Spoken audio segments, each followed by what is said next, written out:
ప్రపంచవ్యాప్తంగా కూడా artificial intelligence ఏఐతో అద్భుతమైనటువంటి పనులైతే చేస్తూ ఉన్నారు. ఏఐని ఉపయోగించి ఎన్నో అద్భుతాలు సృష్టిస్తూ ఉన్నారు. ఈరోజు ఏఐ అడ్వాన్స్ టెక్నాలజీ. ప్రపంచం మొత్తం కూడా ఏఐని వాడుకొని ఏఐ లేకుండా బతికే పరిస్థితి లేదని చెప్పి, ఇంకొక 4-5 సంవత్సరాల్లో ఏఐ లేకుండా మనిషి ఉండలేడు అని చెప్పేసి, ఏఐ లేకుండా మనిషి బతికే పరిస్థితి ఉండదని కూడా శాస్త్రవేత్తలు అయితే చెప్తా ఉన్నారు. ఇది మాత్రం బీజేపీకి మింగుడు పడడం లేదు. ఎందుకు మింగుడు పడడం లేదంటే, ఈరోజు ప్రపంచ స్థాయిలో ప్రపంచవ్యాప్తంగా అబద్ధాలు ఎక్కువగా వాడుతున్న వ్యక్తి ఎవరని అడిగితే, మతాల పేరుతో కులాల పేరుతో ప్రజలను రెచ్చగొట్టేది ఎవరని అడిగినప్పుడు ఏఐ గ్రోక్ అనే యాప్ను అడిగితే ఈరోజు మోడీని చూపిస్తూ ఉన్నది. భారతదేశంలో నుండి మతతత్వ పార్టీలను కూడా చూపిస్తూ ఉన్నది.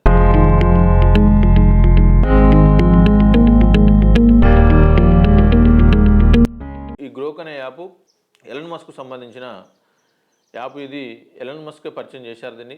ఎలన్ మస్క్ గురించి కూడా మనం ఒక 2 విషయాలు మాట్లాడుకున్నాం. ఎలన్ మస్క్ అనే వ్యక్తి ప్రపంచ కుబేరుల్లో ఆయన ఒకడు. అమెరికాలో ట్రంప్ గెలవడానికి కీలక పాత్ర పోషించి అమెరికాలో ట్రంప్ను అధ్యక్షునిగా నిలబెట్టిన వ్యక్తి ఎలన్ మస్క్. అంతేకాదు టెక్నాలజీ రంగంలో నిపుణులు, టెక్నాలజీ ప్రియులు అంటే ఎలన్ మస్క్ పేరే వస్తుంది.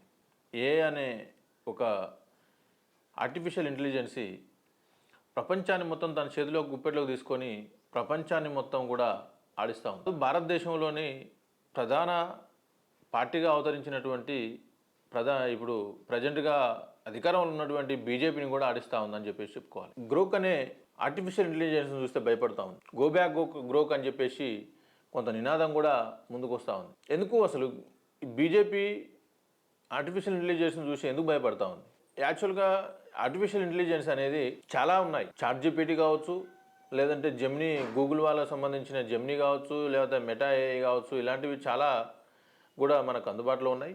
ఇవే కాకుండా మనకు చూస్తే చాలా రకాల వీడియోలు కావచ్చు, ఫోటోలు కావచ్చు జనరేట్ చేసేటువంటి ఎన్నో రకాలైనటువంటి ఏఐ ఇప్పుడు మన అందుబాటులోకి వచ్చింది.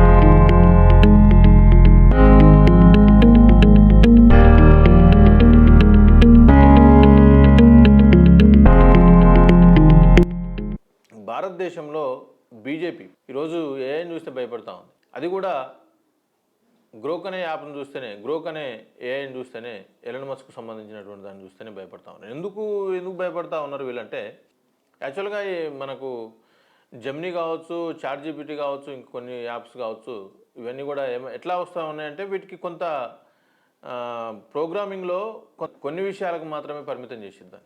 కొన్ని రాజకీయ విషయాలు కావచ్చు, నాయకుల గురించి నేను వాళ్ళ వ్యక్తిగత విషయాలను కూడా చెప్పలేను అని చెప్పేసి చెప్తాం. అయితే ఈ గ్రోక్ అనే యాప్ పూర్తిగా ఈ జెమినీకి ప్లస్ చాట్‌జీపీటీకి పరిమితి ఉంటే, ఈ గ్రోక్ అనే యాప్కు పూర్తిగా ఎలాంటి పరిమితి లేకుండా పూర్తి స్వేచ్ఛనిచ్చి ఎలన్ మస్క్ ఈ యాప్ను తయారు చేయడం జరిగింది. ఇందులో అడ్వాన్స్ టెక్నాలజీ ఏంటంటే ప్రతిదీ కూడా దానికి ఒక ఎల్లలు లేని ప్రపంచాన్ని, ఎల్లలు లేని స్వేచ్ఛను కూడా ఎలన్ మస్క్ కోరుకుంటాడు. కాబట్టి అదే తరహాలో ఆయన యాప్ కూడా అలా ఉండడం జరిగింది. దాన్ని అలా పొందుపరచడం జరిగింది. ఈ గ్రోక్ అనే యాప్ భారతదేశానికి వస్తే, భారతదేశంలో ఎక్కువగా తప్పులు చేసింది ఎవరు, లేదంటే అబద్ధాలు ఎక్కువగా వాడుతున్నది ఎవరు, లేదంటే ప్రజల్ని మభ్యపెట్టి, లేదంటే ప్రజలకు అబద్ధాలు చెప్పి బాగుపడుతున్నది ఎవరు అనే ఇలాంటి కొన్ని క్వశ్చన్లు అడిగితే మాత్రం బీజేపీని మాత్రమే చూపిస్తూ ఉంది. ఇప్పుడు మన ఫోన్లో కూడా ఏఐ ఉంటుంది. ప్రతిదీ కూడా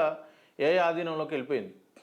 అయితే ఈ యాప్ ఏం చేస్తుందంటే, ప్రజలు పెడుతున్నటువంటి పోస్టులు, మన సోషల్ మీడియాలో వాడుతున్నటువంటి వర్డ్స్ పోతే మన యాటిట్యూడ్ మొత్తం కూడా ఈ ఏఐ గ్రహిస్తూ ఉంటుంది. మనకు కావాల్సినటువంటి ఆన్సర్ని అందులోకి వెళ్ళి తీసుకొచ్చి మనకు చూపిస్తూ ఉంటుంది. ఇప్పుడు ఏఐ గ్రోక్ కూడా చేస్తున్నది అదే. ప్రజల నుంచి ఎలాంటి స్పందన అయితే వస్తూ ఉందో, ప్రజలు ఎలాంటి ఆలోచనలో ఉన్నారో ఆ ఆలోచనలో భాగమే ఇది తీసుకొచ్చి మనం ముందు పెడతా ఉన్నదే. కానీ సపరేట్గా ఈ ఏఐ గ్రోక్ ఏఐ తన సొంత మాటలు చెప్పడం అయితే జరగదు. సొంతంగా తన వర్డ్స్ని తీసుకొచ్చి, లేదంటే ఎలన్ మస్క్ లాంటి వాళ్ళ ఆలోచన తీసుకొచ్చో, లేకపోతే ఇంకోరన్నా ఆలోచన తీసుకొచ్చో అలా చూపించడం జరగదు. సొంత నిర్ణయాలు మాత్రం ఉండవు. ప్రజల నుంచి వచ్చినటువంటి ఎలాంటి ఆలోచన అవుతుందో, ప్రజల నుంచి వచ్చినటువంటి వాటిని మాత్రమే తీసుకొచ్చి మనకు ఎస్టాబ్లిష్ చేస్తున్నది. ఇంకోటి ఏంటంటే గో బ్యాక్ గ్రోక్ అని చెప్పేసి మన వాళ్ళు ఒక నినాదం తీసుకొచ్చి ఎలన్ మస్క్ని బూచిగా చూపిస్తూ ఉన్నారు.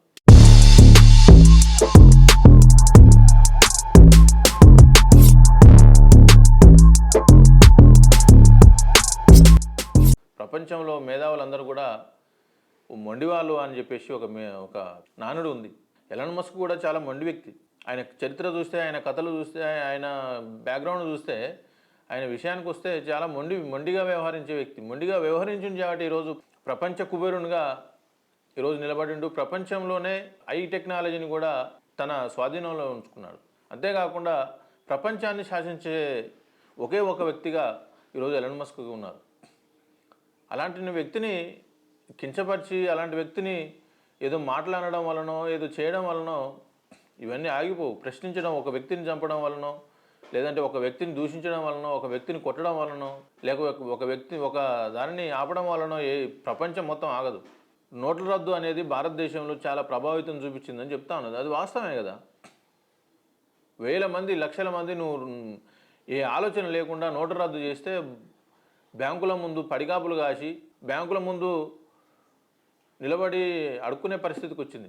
నోటు రద్దు వల్ల కొన్ని వేల కోట్ల నష్టపోయడం జరిగింది భారతదేశం. కార్పొరేట్ వ్యవస్థను నడిపిస్తున్న వాళ్ళందరూ కూడా ఈ బ్యాంక్ మేనేజర్లను మేనేజ్ చేసుకొని వాళ్ళకు లంచాలు ఇచ్చి వేల కోట్ల రూపాయలు వైట్ మనీగా చేసుకున్నారు. వాళ్ళు బ్లాక్ మనీని తీసుకొచ్చి వైట్గా చేసుకున్నారు. 2000 నోట్లని 1500 నోట్లను తీసుకొచ్చి వాళ్ళు బ్యాంకుల్లో మార్చుకోవడం జరిగింది. కేవలం సామాన్య ప్రజలు మాత్రమే రోడ్ల పొంటి, బ్యాంకుల పొంటి నిలబడి లైన్లు కట్టి పైసలు మార్చుకునే పరిస్థితి తీసుకొచ్చారు.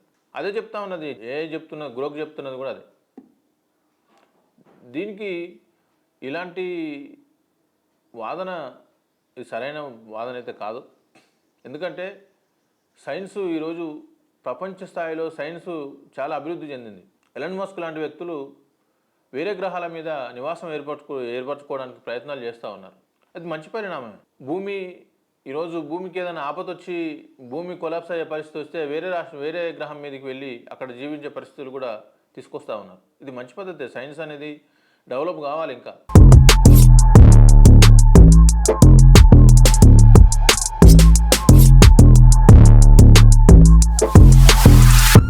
మీ వంకర పనులు పెట్టుకొని ఏఐని నిందిస్తే ఏమొస్తుంది, ఎలాన్ మస్క్ని నిందిస్తే ఏమొస్తుంది? మీరు చేసే పనులు మంచిగా చేయండి, అబద్ధాలు చెప్పకండి. అబద్ధాలు చెప్తున్నాను చెప్పేసి అదే చెప్తా ఉంది. మీరు అబద్ధాలు చెప్పకండి. మరి చెప్తే మీరు చెప్తున్నారు కాబట్టి చూపిస్తూ ఉంది. ప్రజలను మతాలకు, కులాలకు అడాప్ట్ చేసి, మతాలని ప్రోత్సహించి, కులాల మధ్యన, మతాల మధ్యన తగాదాలు పెట్టి బాగుపడుతున్నారు తప్ప మీరు చేసేది ఇంకోటి ఏది లేదు. అదే చెప్తా ఉంది ఏఐ కూడా. కాకపోతే కొన్నిటికి పరిమితులు పెట్టడం జరిగింది. గ్రోక్ మాత్రం ఎలాంటి పరిమితి లేకుండా పూర్తి స్వేచ్ఛని ఇవ్వడం జరిగింది. పూర్తి స్వేచ్ఛ ఇవ్వడం వల్ల ఏమవుతుందంటే ఏఐ బూతులు తిడతా ఉందని చెప్పేసి చెప్తా ఉన్నారు. ఇప్పుడు ఆ గ్రోక్ అనే ఏఐ మనసులో తిడతా ఉంది అని చెప్పేసి చెప్తా ఉన్నారు. మనసులో తిడతా ఉందంటే అది అందరిని తిట్టదు, మీరు తిట్టే వాళ్ళని మాత్రమే తిడుతుంది. మనం బూత్ మాటలు మాట్లాడినప్పుడు మాత్రమే రిటర్న్గా మనకు బూతులు అందిస్తుంది. మనం ఎవరిని తిట్టకుండా మనకు కావాల్సిన ఇన్ఫర్మేషన్ తీసుకుంటే దాని పని అది చేస్తుంది, మన పని మనం చేసుకోవాలి. తిట్టడం ఎందుకు? ఇది తప్పు కదా తిట్టడం. ఏఐని తిట్టి ఏఐ అది నిన్ను ఏమన్నదని తిడుతున్నావు, నీకు ఏం ఇన్ఫర్మేషన్ కావాలో అది ఇస్తుంది నీకు. తిట్టడం ఎందుకు? మా గురించి బ్యాడ్గా మాట్లాడుతుందంటే మీ గురించి బ్యాడ్గా మాట్లాడాల్సిన అవసరం యాప్కి లేదు. సొసైటీలో బ్యాడ్గా మాట్లాడుకుంటున్నారు కాబట్టి అది నీకు మళ్ళీ బ్యాడ్ అందని చూపిస్తూ ఉంది. ప్రపంచ స్థాయిలో అందించినటువంటి అవుట్పుట్ని ఇక్కడ తీసుకొచ్చి మనకు చూపిస్తుంది అది. సో వాళ్ళ అభిప్రాయాన్ని, వ్యక్తుల యొక్క అభిప్రాయాన్ని మాత్రమే మనకు ముందు చూపిస్తూ ఉన్నది. ఎంతసేపు మనం చేసిన పనులు ఏది చెప్పొద్దు అంటే ఎట్లా అవుతుంది? మనం చేసిన పనులు మాత్రమే ఏఐ చెప్తా ఉంది, వ్యక్తీకరిస్తూ ఉంది. ప్రపంచంలో ఎవరెవరు ఏం మాట్లాడుతున్నారో దాన్ని మొత్తం గ్రహించి మన ముందు తీసుకొచ్చి పెడతా ఉన్నది. ప్రపంచంలో మీ గురించి బ్యాడ్గా మాట్లాడుతున్నారు కాబట్టి అది కూడా మీకు బ్యాడ్గానే చూపిస్తూ ఉంది. మోడీ అబద్ధాలు ఆడుతున్నాడు కాబట్టి మోడీ అబద్ధాలు ఆడుతుందని చెప్తా ఉన్నది. బీజేపీ మతతత్వ రాజకీయాలు చేస్తూ ఉన్నది కాబట్టి ప్రపంచంలో బీజేపీ మతతత్వ రాజకీయాలు భారతదేశంలో చేస్తుందని చెప్పేసి చూపిస్తుంది. అలాంటి క్వశ్చన్లు వేసినప్పుడు అలాంటి క్వశ్చన్ ఆన్సర్ ఇస్తుంది. అది వాస్తవమే కదా, అబద్ధం అయితే చూపిస్తలేదు కదా. అబద్ధం చూపించినప్పుడు మనం ఇది అబద్ధం చెప్తా ఉందని చెప్పేసి చెప్పాలి. అది అబద్ధం ఏం చెప్తలేదు కానీ నిజమే చెప్తా ఉంది.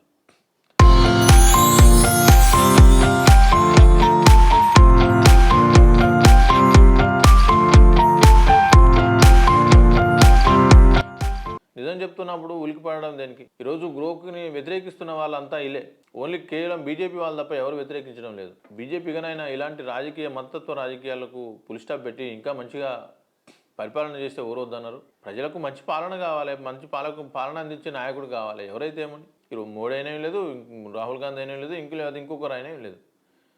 మంచి పాలన అందించండి. మంచి పాలన అబద్ధాలు చెప్పకుండా మీరు మంచి పాలన అందిస్తే యాప్ కూడా ఏం చేస్తుంది, పలానా మోడీ ఏం అబద్ధాలు ఆడకుండా మంచి పాలన అందిస్తుందని చెప్తుంది. మీరు అబద్ధాలు ఆడినప్పుడు అబద్ధాలు ఆడుతున్నారని చెప్తుంది. అంతే కదా. ఈ విషయాన్ని గమనించాలని కూడా చెప్తా ఉన్నా. ఈరోజు ఏఐ కూడా మంచి ఫలితాలను ఇస్తూ ఉన్నది. ఆ ఏఐని ఉపయోగించుకొని మంచి గొప్ప గొప్ప కార్యక్రమాలు కూడా నడుస్తూ ఉన్నాయి. అవి మానవునికి మనుగడకు ఆటంకం కలిగిస్తే తప్పితే మనం దేన్ని నిందించడానికి లేదు. మనకు ఉపయోగపడ్డ దాన్ని ఉపయోగించుకునే తీరుగా ఉపయోగించుకోవాలి.